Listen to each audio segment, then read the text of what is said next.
Welcome to the Exit Engine Podcast, Episode 11.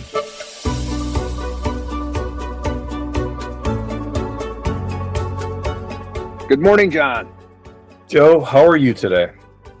We're going to talk about something cool today, I think. When you are leaving a company to project your exit, one of the most important factors that you need to kind of figure out is what something we call the value gap. Yep.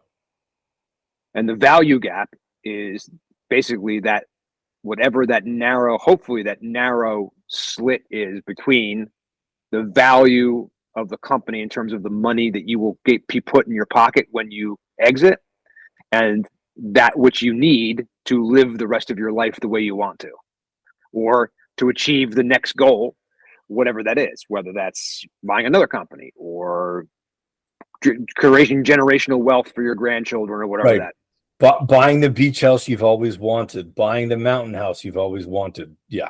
Right. Or maintaining your retirement, whatever, okay, for the rest of your days or whatever, or trying to plan having money to invest, things like that, right? So what we're going to talk about today is what we call is mind the value gap, because this is one of the things that we have to make sure that you keep an eye on. And as we go through any kind of exit planning, this is always going to be a place where we're actually going to, this is really the starting place, right, John? And I just realized that maybe you did this on purpose, but the mind the gap, like in London when you're on the that's it on the metro. I you know what? You're smoother than I am, man. I just got that. So that's right. That's right. Well I'm done. not sure everybody else will get that, but I mean, my mom is English, so I get that. I have that bent. But yes, mind the gap. Mind the gap is what the speakers say when they close the doors on the tube in London. The tube. So they go, mind the gap when they close the thing. So we have a gap here that we need to mind, basically. And so the gap here, we hope to get to this point, is very, very, very small. If and hopefully non-existent. The perfect situation, right, is that there is no gap, that you have exactly what you need to be able to do the things that you want.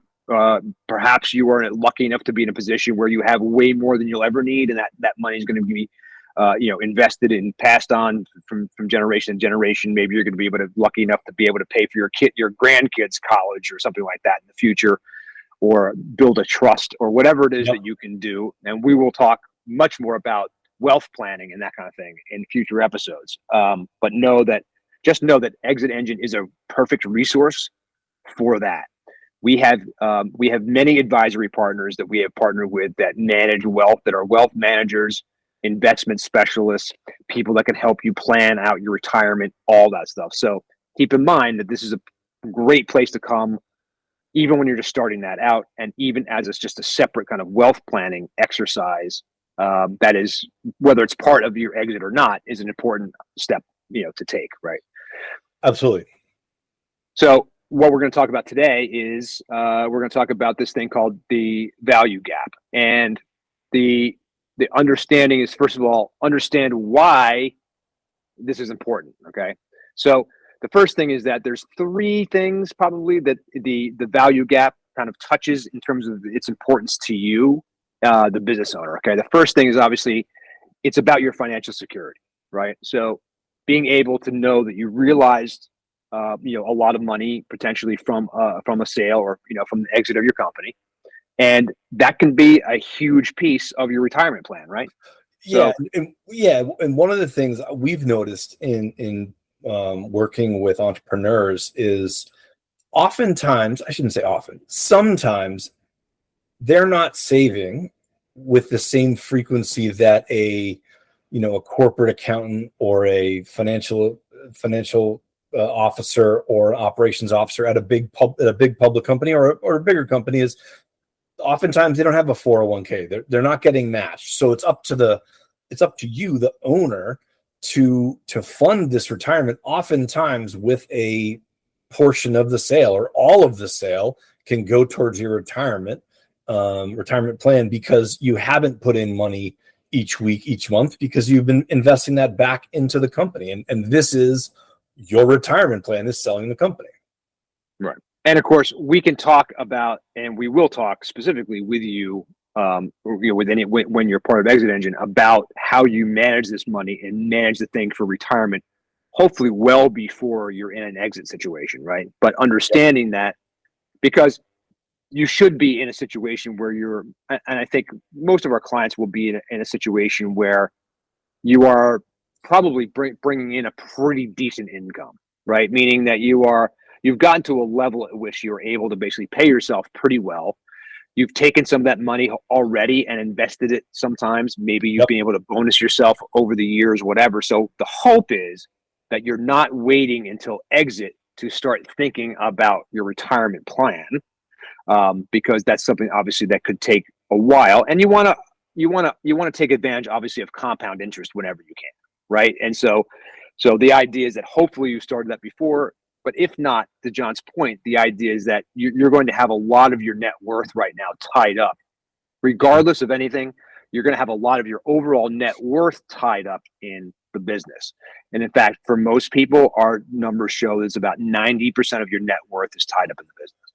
Okay, so in order to realize that net worth and to take that money to be able to continue to invest in things like that over time and for generations to come, hopefully, this is why understanding how you can realize this money, where it goes when you get it, how you're going to invest it, what's it going to be done, right? But the idea is that your financial security is obviously tied up in this, and this is not a surprise to anybody, right? I mean, you've been dealing with this as an owner for years. You've had ups and downs, and your income has risen and fallen, right, with the business and stuff. You went through the pandemic, and you continued to pay people, and maybe not taking a salary yourself because business fell off or something like that. Those kinds of situations have arisen. The idea, though, here is we should be in a place by the time you're ready to exit this, that you're going to be able to close that gap and make sure that you've got what you need to do the next thing. But you've got to start with the next thing, right? So you got to know what that thing is. Yeah. And one thing you may be lucky enough that, good. You just wanted to add around financial security is one of the things that obviously you're used to paying taxes, right? Taxes are one of those things that's death and taxes, but taxes is one of those items in selling your company that requires expertise, and a lot of thought and planning need to go into selling the business, and you need an expert, right? You don't want to start conducting open heart surgery on yourself and all of a sudden become a tax expert, because it can mean the difference between a retirement that is funded totally and completely, and one that is not funded at all because you're getting whacked by the government because you didn't set up your sale properly. So right, exactly right. And and look, this is we're in a time right now where luckily reality is the capital gains situation, right? Because you're selling, this is an asset you're selling, and this is subject to capital gains tax in most cases, and things like that is it's a 25% tax. It's a lot of money, man. And look, the good news is it hasn't moved very much recently. The hope moving forward is that it stays like that. So, but the problem is that you can't. That's talk about things you can't control, right? So, the tax planning obviously is imperative. The wealth planning in conjunction with the tax planning also imperative. Right, correct. Exactly. So, don't let this be your only time that you're thinking about this while you listen to this podcast. Please act, because it is in your best interest. And again, it goes along with TEV, right? Our total exit value has a direct impact on this gap, and being able to improve the value of your company in a time frame so that you can help close this gap is what we're here to discuss today, right? So understand that the financial security obviously is one big important thing about the value gap. The second thing is that your market readiness, right? So the idea is that if you're not meeting and this is part of what Exit Engine is all about. If you're not meeting what are the basic requirements of most buyers and things like that, means that you're gonna struggle to sell the company, right? And so basically, if you improve this value gap, however, this actually makes your business more attractive and easier to sell. Exactly. And this is exactly, as Joe mentioned, this is exactly what we do in exit planning, because exit planning is really business improvement, right? It's business improvement planning and business strategy planning. And the way that you're going to attract a buyer and the right buyer for your company is to make your business like plug and play. And that's Right. that term might be overused, but you don't want to make your business any more dependent on you than it already is. So to the extent that you can remove yourself from the business and make it so that you can, as they say, hand the keys over to the new owner and say, you've got a business that cooks and goes along by itself. Yes, I'm involved in these couple of things, but that's part of the market readiness is getting your company ready so that you can just turn over the keys. That's closing the value gap. Exactly. Right. And along with that, obviously, is then what comes as part and parcel of that market readiness is the overall health of the business. And the fact is that when you take these steps to close this value gap, to increase the value of the company and close the gap of money that you'll need, you're improving your overall business performance, and you're hopefully increasing the profitability and the stability and the overall, trajectory, of the value of your business. And so, the reason we look at this value gap, we use in our methodology, we start with the value gap, right? Because understanding what you'll need to live is the goal. And so in order, you have to establish the goals and objectives before you can have a roadmap or a plan on how you get there. So we start at the end. Where is it that you want to be? What will you be doing? What will you be doing it with? How often are you going to do it? What does your life post-exit look like? What are you doing? And what do you need money for? And how much money do you need? And that's the value gap, right? Yep. So understand that basically here's some quick statistics. Okay, you ready? Yep.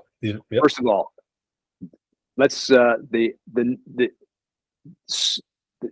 first of all, there's a significant number of small business owners tend to do about 100% of small business owners do this one thing, and they all do it. They all tend to have it overvalue their own business. Okay, so basically, sometimes it can be very, very, very off. Yes. So, and it's a huge problem, right? It's you have to be realistic, and your expectations have to be realistic about what you own, and you are the one that knows the business the best. No one else knows the business like you know it. And the reason that that businesses don't sell, the reason that people overestimate their businesses, they're too close to it. They've built it. It's right. Their baby. They've become attached to it, and they don't know the difference between themselves and the business, where they end and where the business begins. That's exactly right. So understand that some people can be very, very off about this. And so we'll talk about this in a minute in terms of the steps to remedy this, but having a correct valuation of the company and an accurate valuation is going to be obviously imperative. One thing to notice here, and I said this is statistics, so this is a big deal. We should all be very, very uncomfortable with this number. And I've said it before. It's been in our social media stuff. We talk about it all the time. It's at the beginning of our free webinar. If you haven't done that yet, please check out the next one by going to myexitengine.com and seeing when our next webinar is. We do them once a month. They're free, and you're able to come in and learn all the things that you're going to need to know in order to create a good exit plan. But basically, it's this number this is the heartbreaker. Okay, 80% of small businesses that are put up for sale do not sell.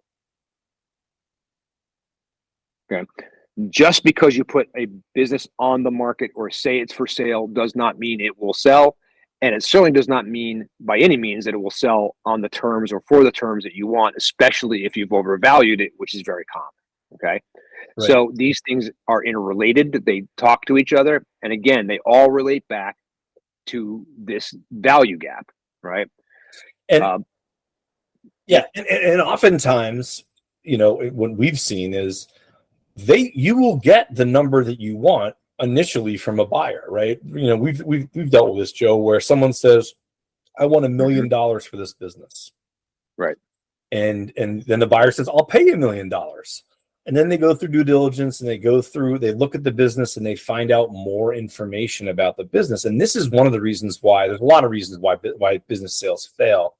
But in due diligence, the company is really getting to know the business and getting to as an example, figure out that 45% of the revenue or 60% of the revenue comes from 2 customers, as an example, or the contracts are month to month, or there's all sorts of risk that the buyer is taking with, if I understood the business to be worth $1 million and I would have paid you for it, but given that X, Y, and Z happens, revenue concentration, no lack of contracts, lack of process, lack of too close to the business. Right.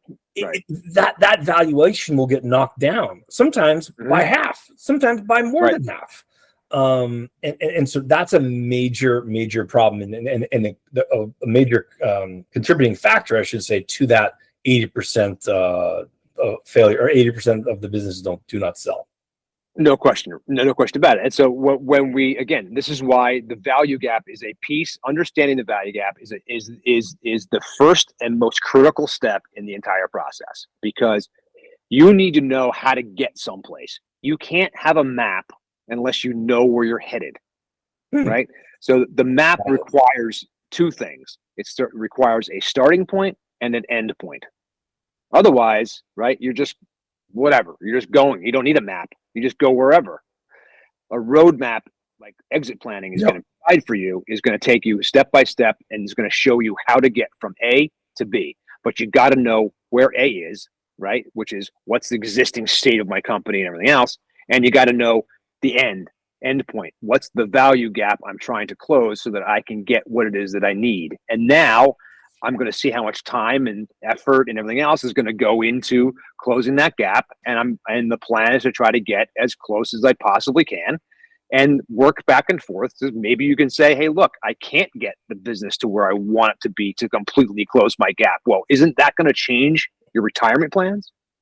Yeah, right? Absolutely. Isn't that going to change what you do later? So understanding how this can all interoperate, really what exit planning at the end of the day is all about.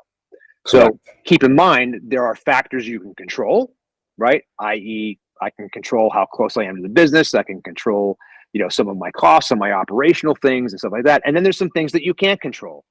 So, for instance, what happens with an economic downturn? Right. I was just going to say is one of the big things you can't control is A, the economy, and B, interest rates, which are 2 things that are obviously very interrelated that you cannot affect at all. And you never know what's going to happen in 6 months, right? We have an election coming up soon.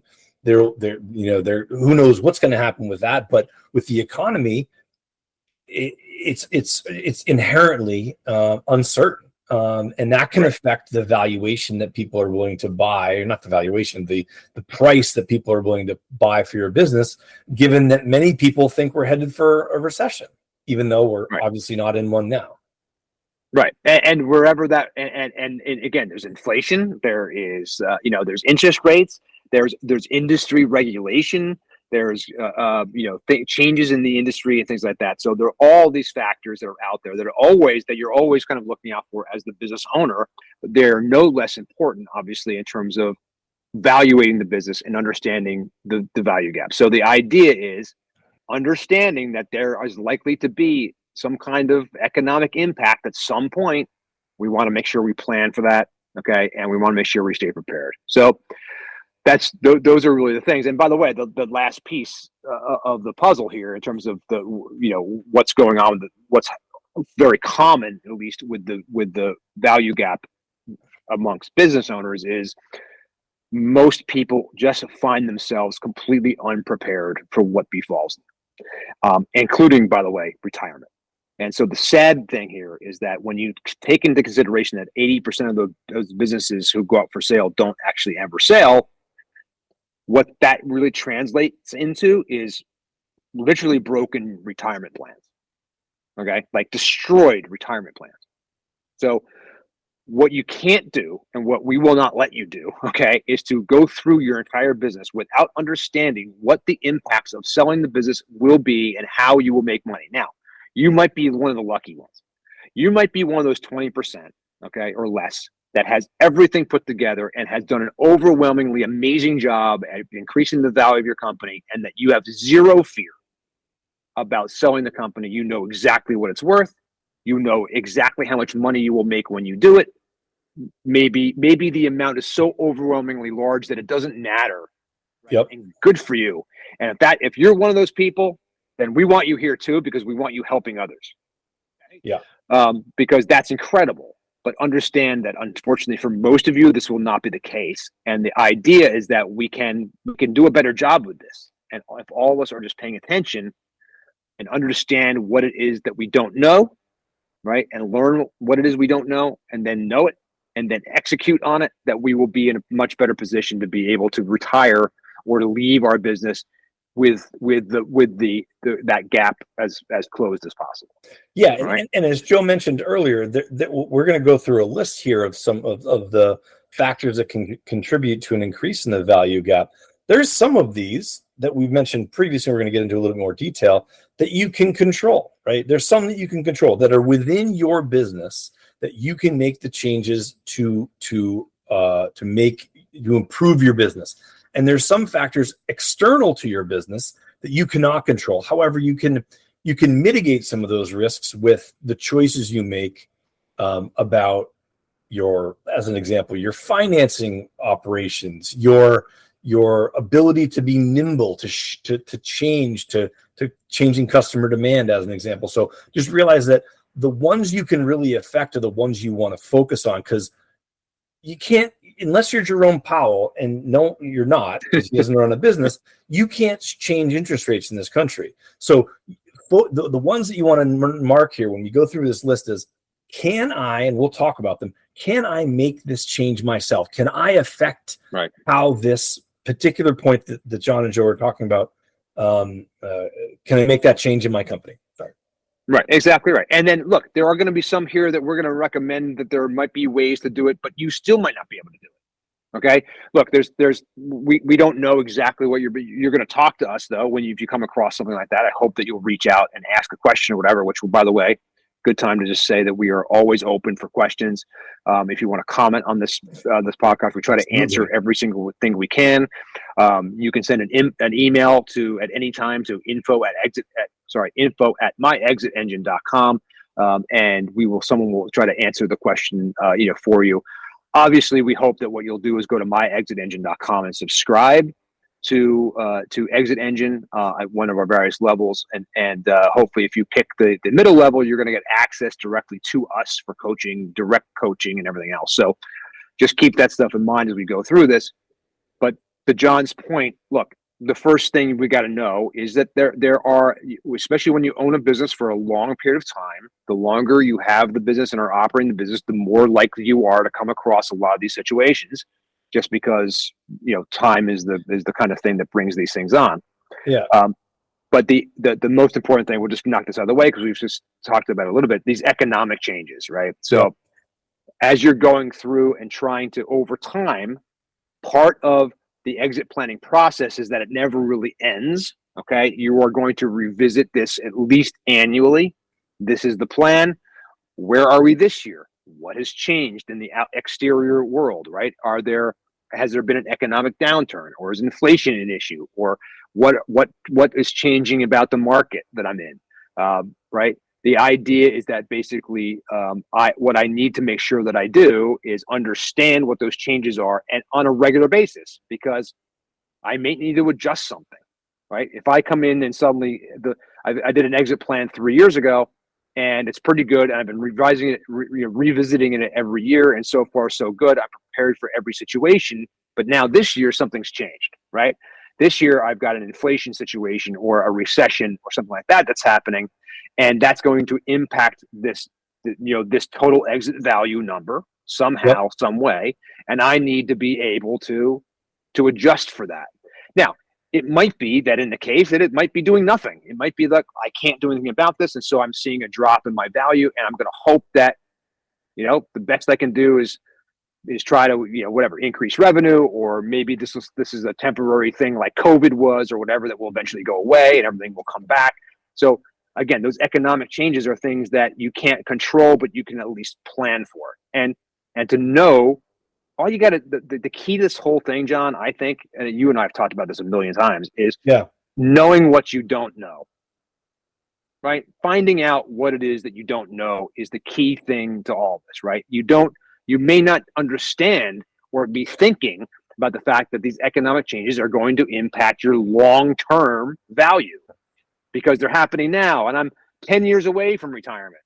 Guess what? This year could have a serious impact on your total overall value. And if you're not at least cognizant of it, aware of it, and make an informed decision, even if that informed decision is to ignore it for whatever reason, that's what we're trying to like get across, right? Yeah. And in addition to economic changes, I think we can move along to the next one is industry shifts, right? Is changes in technology, in regulatory changes, consumer preference changes. I think of the rise of Chipotle as like an example of like changing sort of preferences, and this has been the last couple of years. But that's just an example. If you're in the restaurant business, if you're competing with them, or relying on outdated technology. I was going to say, the technological shift either way, right?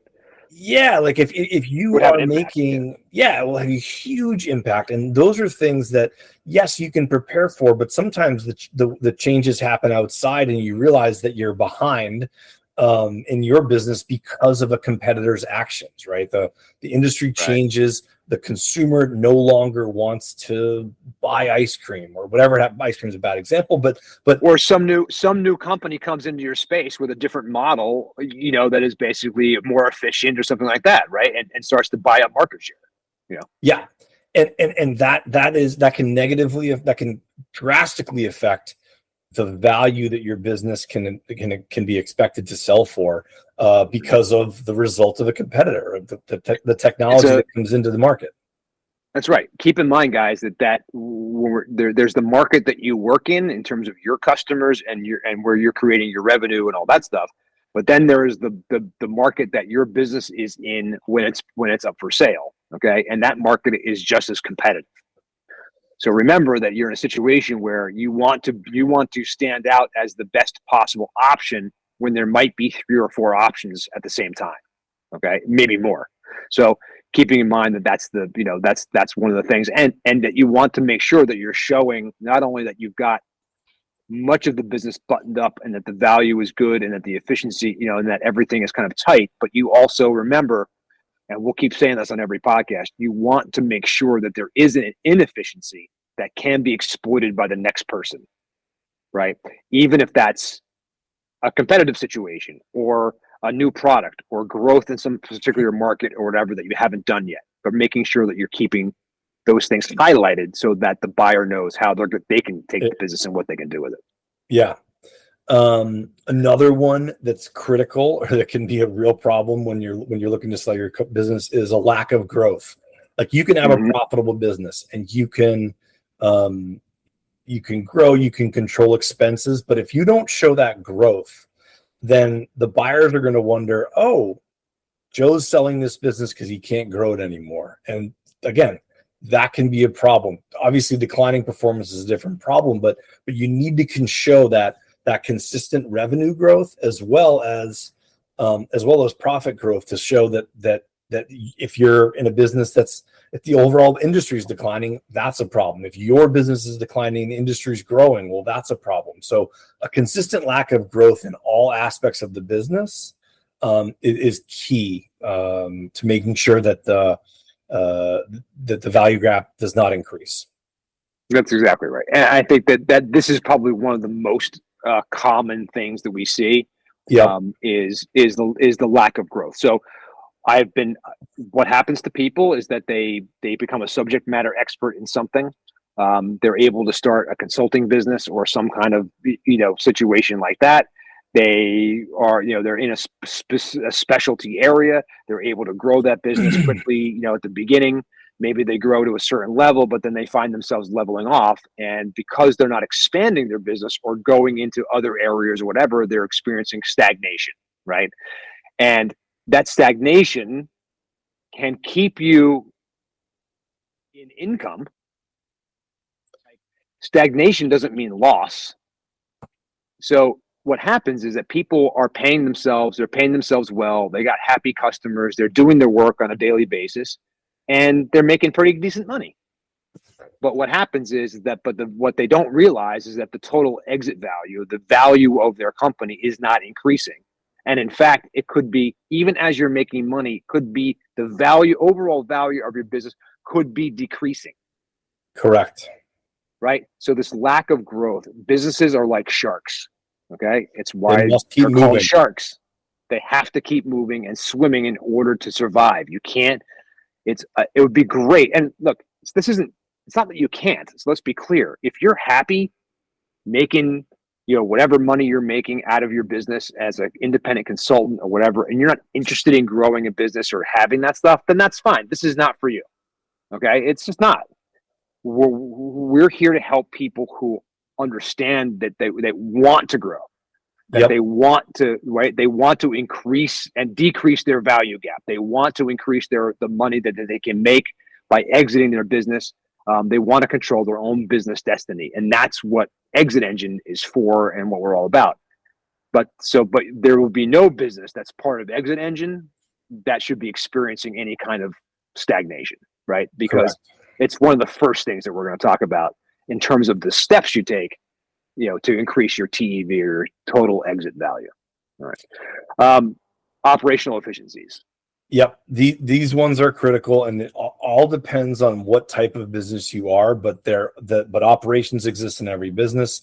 It could range from poor internal processes, poorly defined processes, high costs that haven't been dealt with, poor inventory management. You've got too many widgets on the shelves, not enough in customers' baskets, reliance on outdated processes. It just reduces profitability and eventually the business's value, right? You need to make sure that your operational efficiencies, you're handling them with a with continuous improvement. You have a way to continuously improve the way you do your business and the way you serve your customers. And that translates into removing efficiencies from the operations of your business. Removing inefficiencies, right? And so the idea that, right. Sorry. But remember, and again, we'll go back, but not all of them. So this is where it becomes this is an odd thing. This takes a lot of thought and probably some expert help to really disambiguate the good inefficiencies from the bad inefficiencies, right? So, in other words, you want to obviously eliminate you from a cost basis, right? On a cost, not a cost accounting basis, but from a cost perspective, meaning how much does it cost? What's my overhead, right? Finding efficiencies that reduce your overhead, that make delivering your service faster, cheaper, better, whatever, or result in some better situation from your customers or things like that. That's all good. That's the stuff we want to focus on. There are going to be some inefficiencies that you're not going to get to, or you're not going to prioritize because they are harder or expensive or whatever. But you want to make note of those things, keep them on a list, keep them there. We want you to know every single inefficiency you have. And it's okay to have some, right? Because we're going to use those as highlights to where the business can go next under new ownership. And an example of that is, you have a machine that costs $2 million. It's not realistic for you to buy that new machine, but knowing that there is a new machine out there that is the best thing since sliced bread in your industry, and knowing about it, that's something to point out. In fact, John, it's actually the automatic bread slicer is the machine, as it turns out. So there you go. The automatic bread slicer. That can be that can be the thing that you point out that Joe mentioned to the buyer. You need to know those things, and it's like on your wish list, right?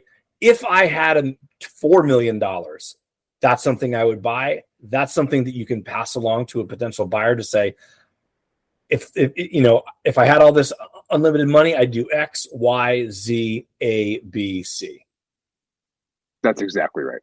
Yep, that's it. And just know what those things are. And as with any plan, you'll say, I'm gonna, you can only do as much as you can do at any given moment with your staff you have or consultants or whatever you're bringing in or money you're spending. There are obviously, at some point resources are going to be limited in some way. So you can't do everything at once.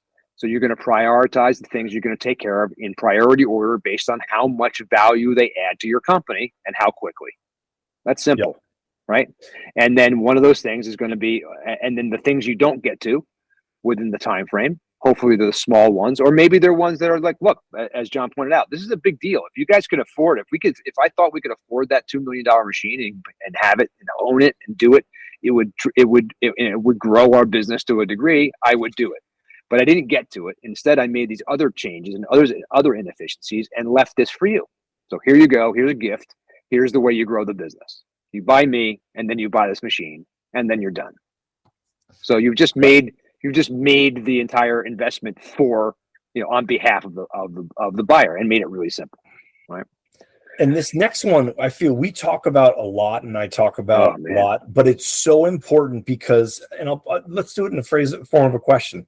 Joe, would you buy a business? Would you buy a restaurant where the owner was the only cook that knew all the recipes?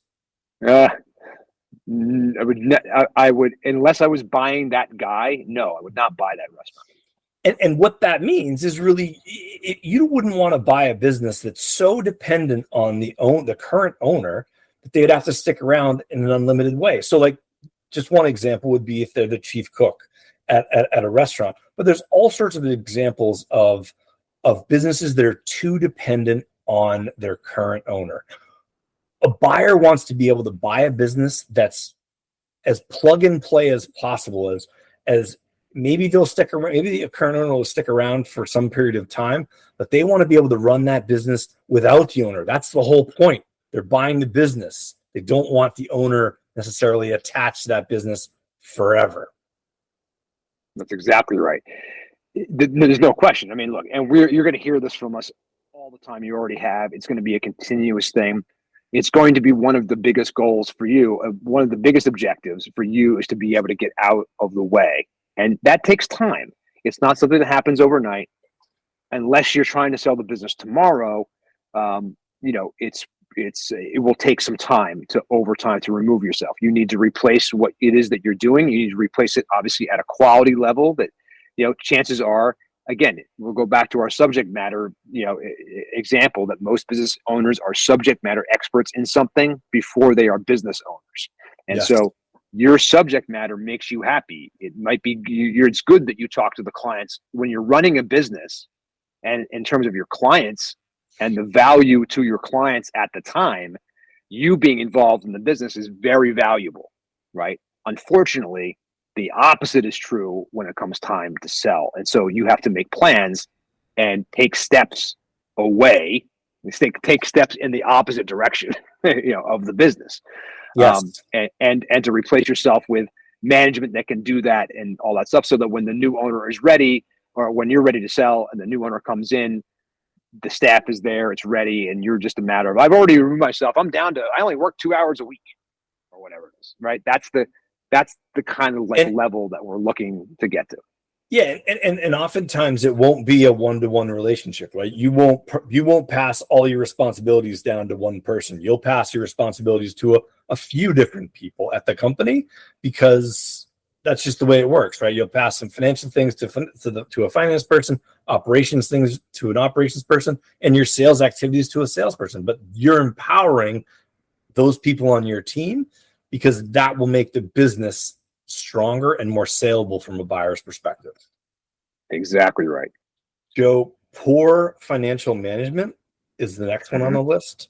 Oh, and yeah. We have seen, I'll speak for myself. I have seen this blow up so many deals because people have a different sense of what they believe to be financial management versus what the buyer believes to be financial management. What do I mean by that specifically? Well, not having, as an example, your income statements run on a monthly basis, not having your costs allocated properly to multiple products. And I'm just going through one specific deal in my head, but those are the ones that, wait a second, what is the profitability of this product that we're buying? The company has 3 products. There's no cost attributed to the third product. That is an example of when a buyer sees that information, they're going to think of a couple of things. One, they don't know the margins on their business, and they're not accurately representing what the business is doing on a daily, weekly, monthly basis. And disorganization is not a good feature you want to broadcast to potential buyers. No, we have seen this, and again, this will be the first thing that kills a deal, right? Yep. I mean, this is the first thing before they even have a chance to like even worry about like personalities or what your senior management team is like. They will look at the numbers, and if you can't produce the documents, or you produce documents that are incomplete, or you otherwise basically can't show financial, at least just the management of finances. Forget about the numbers the ability just to produce the documents, right, kills more deals than you can possibly imagine. And so being able to be organized, and not just organized on the day that people are coming to look at records, but the real key to it is managing it properly all the way through, right, John? Yeah, you manage it properly. You have a process for it, right? So you have a tool. A lot of people use QuickBooks, right? Great system, great tool, and for financial records, and that's fine. You can download it, but you need to have a process for going over those financial records sometimes on a weekly basis, sometimes on a monthly basis, right, at the very least, to say, this is how we're doing for seasonal purposes. A lot of businesses are seasonal in nature. A lot of businesses are cyclical, and they go through various cycles. And if something doesn't happen in February, well, X isn't going to happen in June. So you really need to know your numbers and also have them organized so that when you do get a buyer asking questions, that the person who's in charge of those financial statements and the business records, they can answer those statements. It's like the information's on the on the tip of their tongue, and they know that, oh yes, profitability fell by a percentage point, but we know why, because of X, Y, and Z. So you need to know that information and manage it properly and have it organized, as Joe mentioned. That's exactly right. And having it organized so that by the time you're ready to actually put the business on the market, actively sell it, that everything there is done, and all you're doing is allowing access to the records that already exist. Right. That's the perfect situation. And if you're not a finance person, I get it. We understand. There's all sorts of companies that come in and be auditors, right? We know people. Some people within the exit engine community are specifically here to do this, and that's their business. Their whole business is getting companies more organized, onto tools, understanding tools. And not only that, the tool is one thing, but again, the process is even more important to say, Joe and I meet on a monthly basis to go over the finances of Exit Engine. That's a key thing that we do every month to make sure that we're staying on top of things. Joe understands what's happening from my perspective, and I understand what's happening from his perspective. Exactly right. And that folds into the communication of stuff that's going on within your company as well. That's a whole other level. But so that's financial management. Very important. Correct. We talked a little bit about this before, but let's talk about competitive pressure, because again, this is the kind of thing this is one of those items that you're going to mark as lots of times out of your control. Okay. But you need to be aware of it and understand it and understand how it affects you and what you can try to do to counter it. Okay. Which is competitive pressure. That means increased competition in some kind of area within your market, whether it's in your core business or in some kind of offshoot, or if you're considering some kind of growth product or some kind of new entry of a product into a market, understanding that competitive set, who's there, what are they doing, any kind of information and intelligence you can get about what's going on is really important. But when you actively have a business and you're and you have an exit plan, and you're doing your annual review of your exit plan, and suddenly last year you realize that there's a new competitor in your market, right? You've got to understand and take that into consideration. What's that doing to your market share? Oh no, our market share has dropped by 12% since this competitor came in. This is terrible. What are we going to do? How are we going to combat this? It's not just a moment in time for your business today. It's obviously something that's a long range thing, because you're talking about, again, this will impact your total exit value. If you start to see a competitor comes in and your revenue starts to decline, and you have to do, make some kind of, you may not be able to control the competitor, but you can control what you do, right? Exactly correct.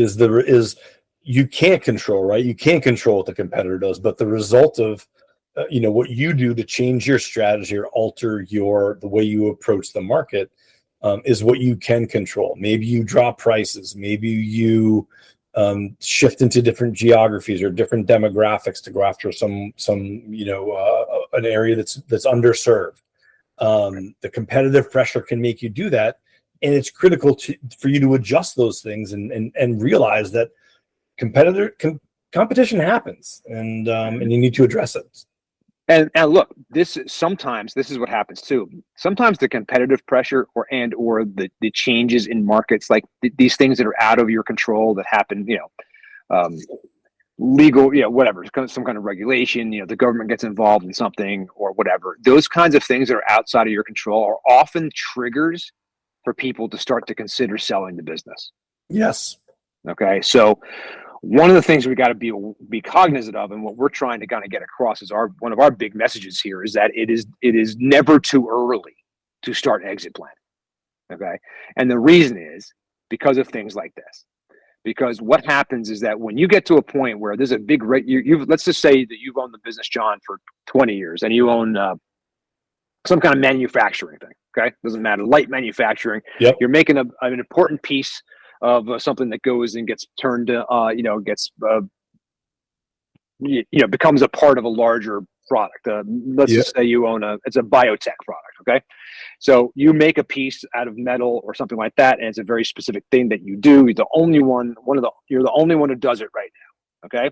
And you started the company knowing this, and you've had this company for 10 years, and it's been great. But now, last year, you just realized that a new competitor entered the market and started doing the same thing, only instead of doing it out of whatever material you're doing it in the process you're doing it, they're doing it in a different way, and they're able to charge less for the product, and they're starting to cut into your business. That is a big problem.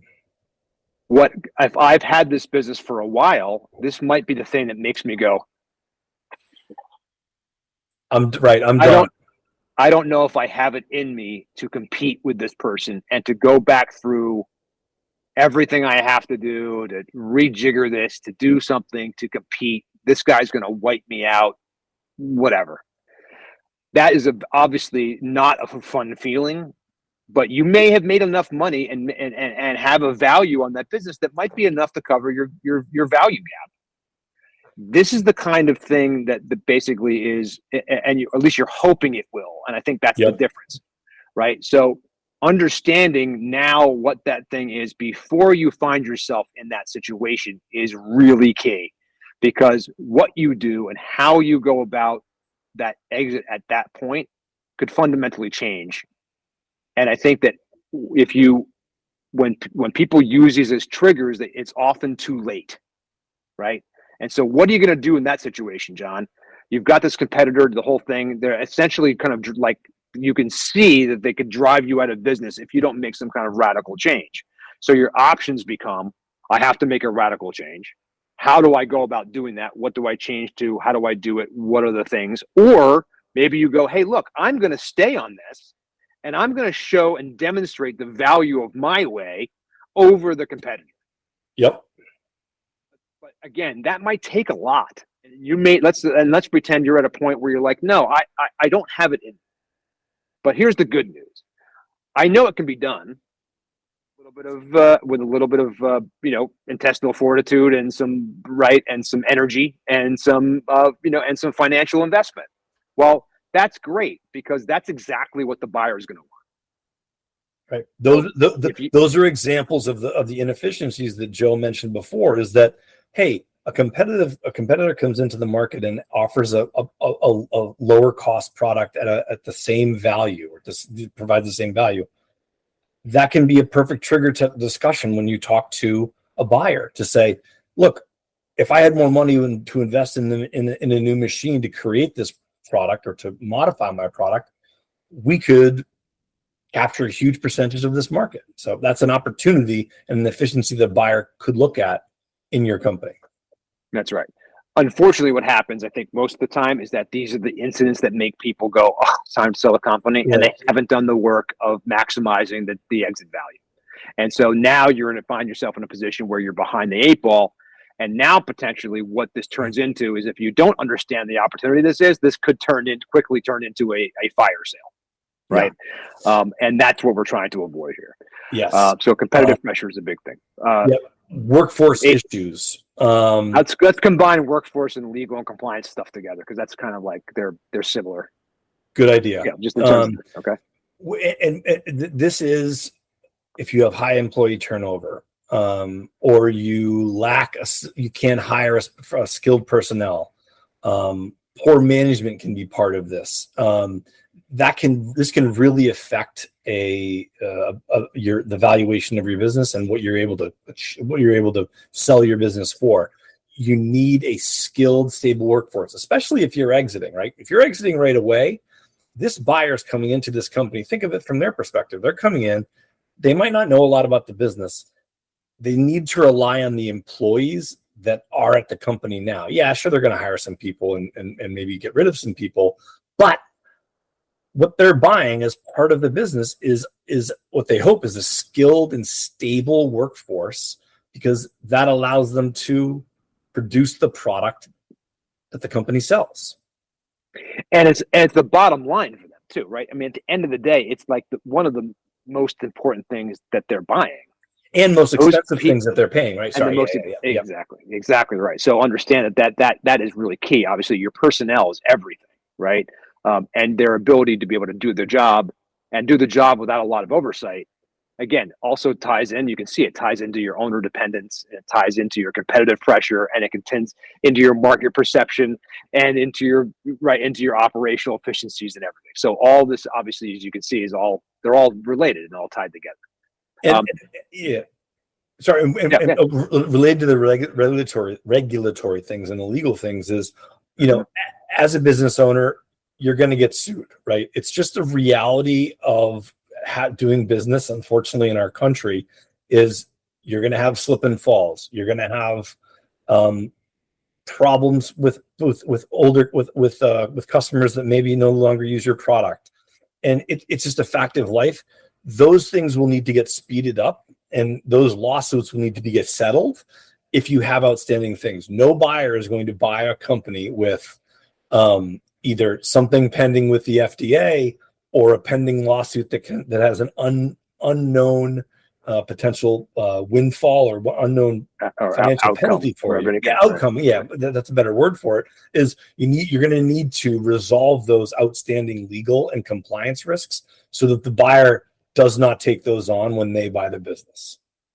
That's exactly right. And so when you have issues of HR, that could be legal problems, right? You've got someone who's suing you for, defamation or something that you did that was a bad HR practice or whatever. That again, that falls directly into your legal and your compliance issues and all that stuff too. So that's why I'm just kind of bundling those two together. But they're workforce issues or HR problems, and then there's the legal and compliance risks that are potentially outside your company or involve your company, from an outside source. But either way, those things have to be figured out. You don't want to ignore them, meaning that you don't want to try to hide them either. There's nothing wrong with saying, hey, look, we faced a lawsuit 5 years ago. It was settled. It was fine, whatever. There's no issue with that. But, disclosing those things that happen is something that's going to come up. It's going to be asked. And what you don't want to do is have someone find out that you're hiding something or lying about something, because they won't trust you anymore. And that's a huge problem at that level. Your market perception. So what's happening with you out in the public? What's your reputation? Do you have any publicity? I mean, maybe that HR issue you had resulted in a couple of negative articles about you written in the newspaper. Or a Glassdoor review, right? Like a review on a Right. website that has, either a product or an employee review, former employees, there's all sorts of stuff on, and Glassdoor is just one example, but there's all sorts of things that once you have former employers or former employees rather, they will, in this generation, they will write, in all generations, I should say, will write reviews of what their Right. what their perception was at their experience with you as their boss. So That's that can be exactly bad. right. Yep. That can be good, but That's it. Right. And so, and by the way, a good, just let's take the opposite tack, a good market perception can actually increase the value of your business just alone without anything else. If you're considered the number one person in the space, or your business is the number one, holds the market share, or if you know that you are blowing your clients, or your competitors out of the water, and you're what they call the 400-pound gorilla in the space, that's going to potentially be an effective marketing tool for you in terms of selling the business. People they want to associate themselves with winners, and so if yep. you have the best reputation, that's going to help them grow easier and all that stuff, even after a sale. So again, the positive, the positive will be the positives, the negatives will be the negatives, but either way, it matters, and it plays a critical role in how your company's valuated, and therefore what your value gap is. Technological obsolescence. Why don't you roll with this one, then? I mean, this is if you're not keeping up with technology to ensure that you're competitive, and if you're using outdated technology, that will catch up to you, right? It will either catch up to you in operational inefficiencies that we talked about, or it will catch up to you when the buyer comes in, and the buyer, let's say that the buyer knows a lot about the machines that you use or the software that you're using. And I think back to when I was starting at a company and we're using a 10 years old version of Oracle for one of our databases. Well, the only reason we found that out is because I came in and checked things. The only reason that when buyers find this out, if they come in and they look and it's all old technology, they're not going to want to buy the company for what for a premium, and that's what you want to sell it for. You need to keep up with the latest technological advancements, whether that's if AI is in your business, whether that's whatever it happens to be. You need to make sure that you're remaining competitive, and that you're keeping up with. You don't have to be on the cutting edge. You need to be you need to have updated technology. No question about it. And I think, again, it could be, and it's case by case, it could be a situation in which that becomes an inefficiency that the next people can exploit. It might be the only one.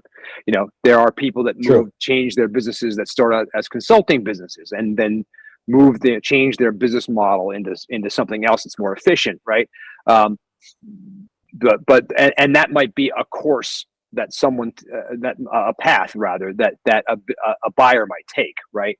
As long as that was the only one, right?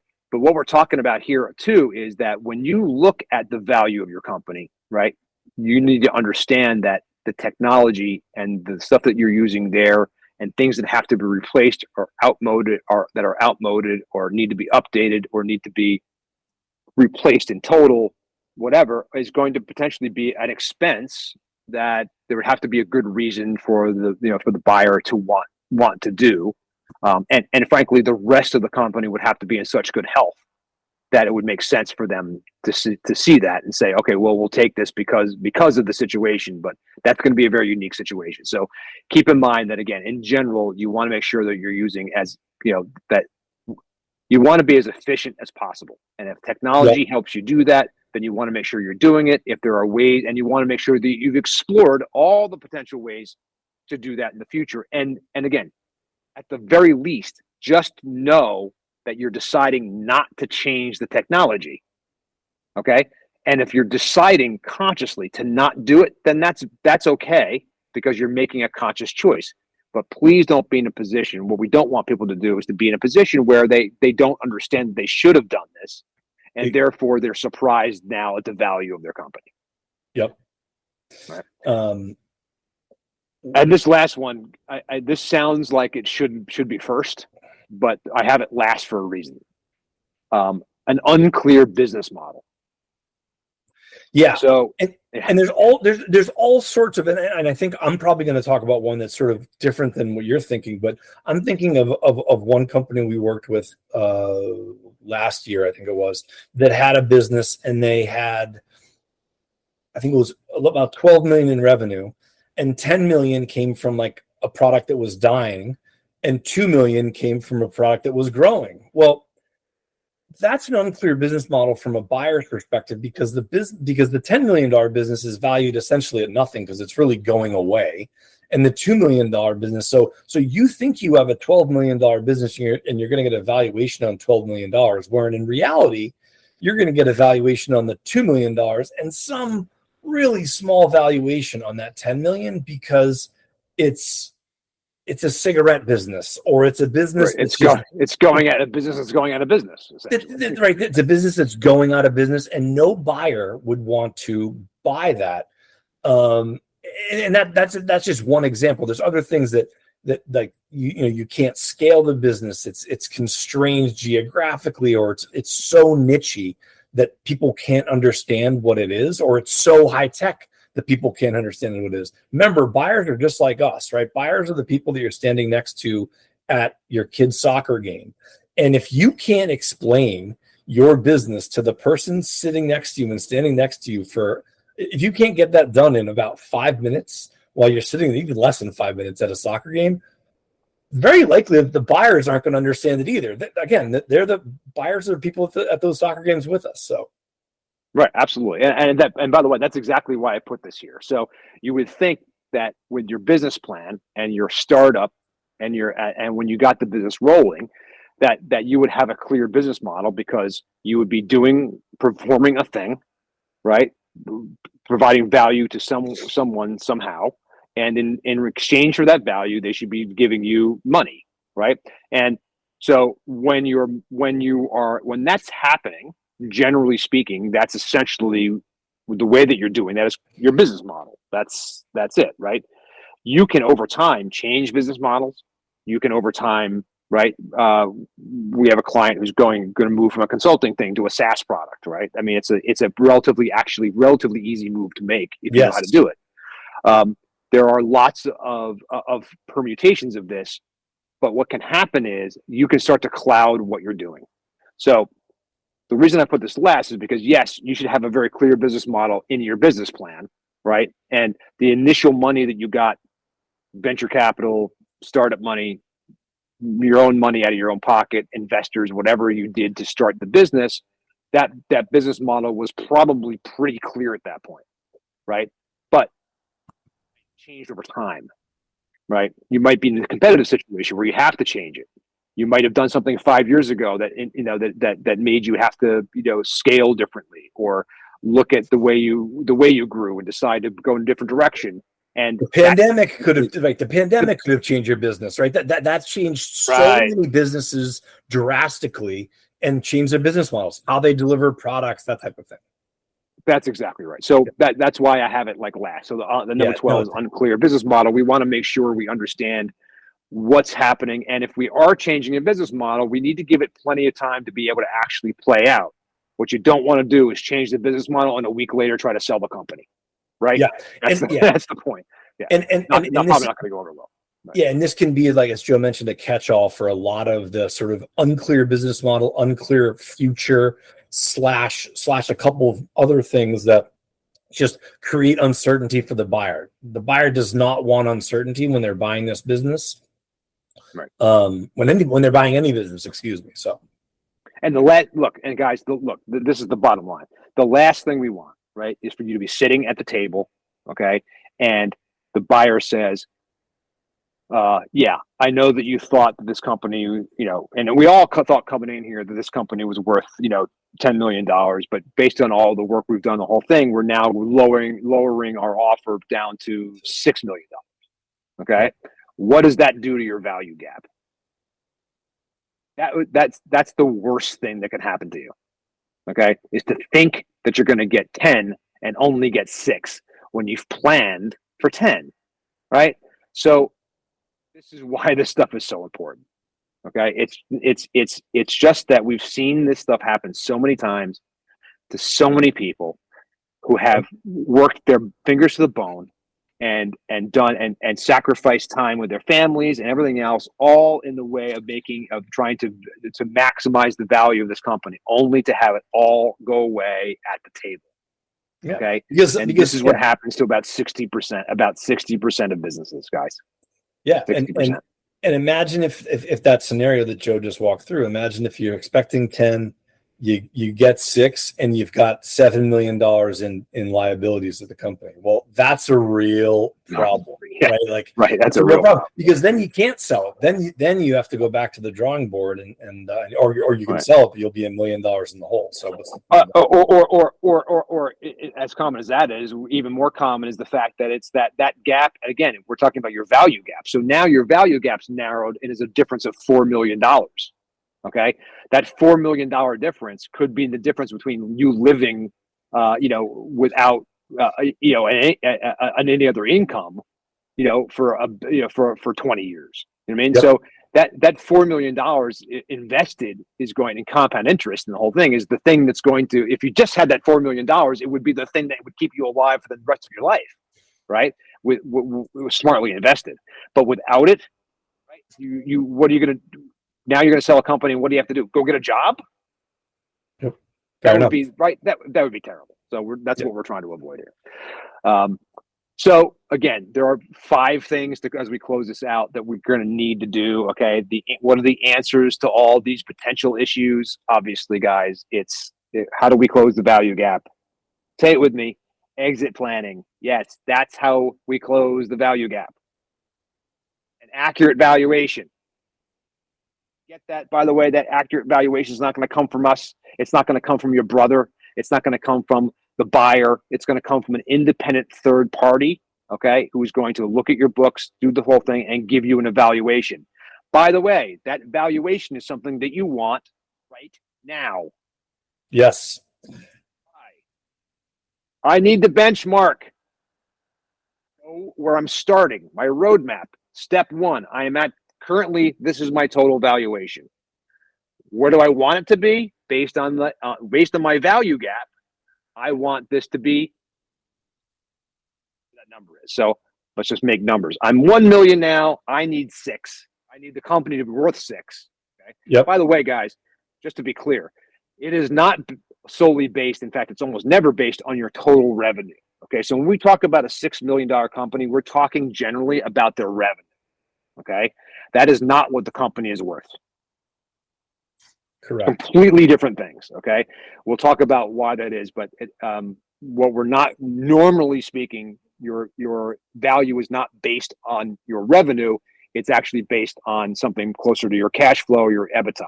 Okay. And a multiple in terms of multiples of that. Okay. So we'll talk about that, a little bit more later on, but right now, understand that we're talking about, when we talk about companies, we're talking about we tend to use their top line kind of revenue as the number, but keep in mind that that's not the value of the company. Okay.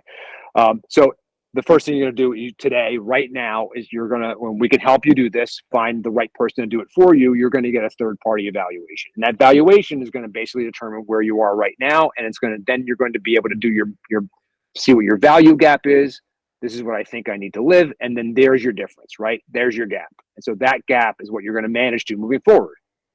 Then you're going to. Yep. Number 2 is Mhm. your financial documentation, right? So we talked about this. This is critical.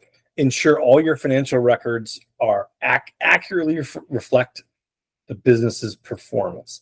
This is critical. Buyers want this. You want this. Everyone in the whole game wants this, so that you can accurately know how on a month-to-month basis, a week-to-week basis, that what your business is doing, how you're performing, and how you can represent that accurately to a potential buyer. That's right. And remember that the big metric that you're going to start to use to do this is what we call total exit value. And when you're a member of Exit Engine, you will learn exactly what that means and how to apply it. But right now, understand that that's what you're looking for. It's not about your top line, not even actually really about your bottom line. It's actually about total exit value, which is going to be a multiple, okay, of it, generally speaking, what your earnings before interest, taxes, depreciation, and amortization, EBITDA. Okay. Business processes. The next thing is, obviously, as we say to you just about every week, business processes and refining those processes and operations, reducing your inefficiencies, right? Increasing the way you efficiently deliver things, streamlining costs and things like that, and also then working on a plan to remove yourself from the business. Yep. Those are all lumped together as one big thing that you're going to do. Again, and exit planning is going to help you do that, right? Number 4. Market research. Understand the current market in which you operate, the conditions, what buyers are looking for. We mentioned that we didn't mention this specifically, but make sure that you stay abreast of the news, right? Go to Google News and start follow some companies in your industry, follow the bigger competitors in your industry to understand what's happening on a daily, weekly, monthly basis, so you can speak intelligently about what's happening with the biggest competitors. And that's obvious to understand market conditions. But when you talk to buyers, they're going to want to know that you have your act together and you know what you're talking about, not only within your company, but within how you fit into the industry as a whole.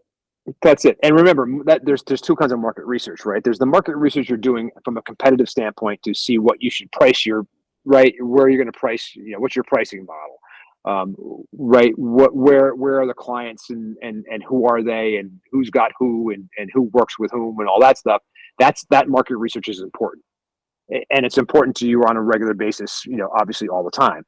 But there's also the other kind of market research we're talking about here is also the research of the selling market for your company, right? And to know that who's moved, who's selling, who's looking to get out, right? Where are the potential buyers? Who are the potential buyers? Are there strategic buyers in your industry that might be willing to buy you as opposed to private equity groups? Those things are going to be important to do. So as you go through this, it's a different market. Right? It's not the same market. It's not the same. The people that are buying your product are not the people that are buying your company. That's a whole different group of people that you need to keep tabs on it and understand what's happening. And of course, Exit Engine will help you do that too, because we'll give you the tools you need to kind of keep your hands or keep tabs on what's happening in the market in which you would be selling your company. Right? Yep. And finally, John, the big one. Professional advice. I mean, this is. We mentioned this earlier with an independent related to an independent financial professional to provide evaluation. But there's all sorts of experts that are conveniently part of the Exit Engine community that provide tax advice, that provide legal advice, that can provide regulatory advice.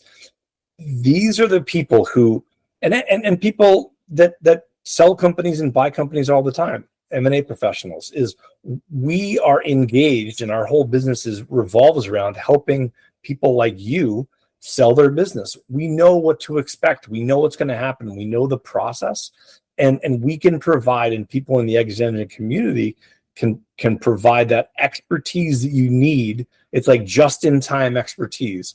When you need to ask a question about taxes, when you need to ask a question about a legal question, we have the people available in the community to do that. And it becomes so important. It becomes a timely thing too. It becomes something that's right. that you need it when you need a tax problem, when you have a tax problem, you have a legal problem, you need that advice right away. And we have those people in our community.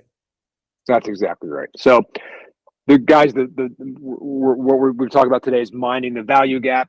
Again, the value gap is that difference in the value of the company that you're selling it for and that which you need to do the next thing that's the next chapter in your life, whether that's retirement or buying another company or moving on in some way. But the idea here, guys, is a very simple formula. What is my company worth right now? How much money do I need to make the next move and to continue that move for as long as I want to do it? And then how do I create a plan to be able to move that number, that total exit value number, from where it is now to where you would need it to be in order to live the way you want, right? To control your own destiny. So the value gap is something that we'll talk about a lot here at Exit Engine. I hope you got some information out of this as well. Please keep in mind, guys, that we are always at your service. You can, once again, you can come to myexitengine.com. You can take a look at the content that we've got there. You can subscribe to our services. You can subscribe to the community and be a part of that at the level that makes sense for you.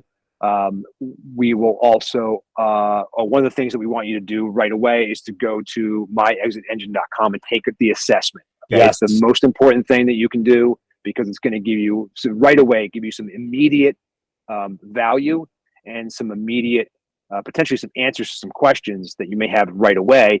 And then, of course, you can talk to us about that assessment as well, and we'll help you figure out what it means for you and what you need to do moving forward. But in any case, come to My Exit. All that can be found at myexitengine.com. Please subscribe to this podcast. We'd love to have you do that. If you've got a question, we are going to start taking some questions on a regular basis, and we're going to start answering them on the pod. Okay, John? So that when we get those, we'll do a section on there. We'll take some listener feedback and some questions and stuff like that, and get that out so that we can start kind of, including you all in this, which is our model. So again, it's myexitengine.com, myexitengine.com. Thanks so much, John. Great talk about this very important a piece of information that people need to know about, the value gap. And we'll talk to you next week, man. Thank you, Joe. Take care. All right. Have a great one, everybody.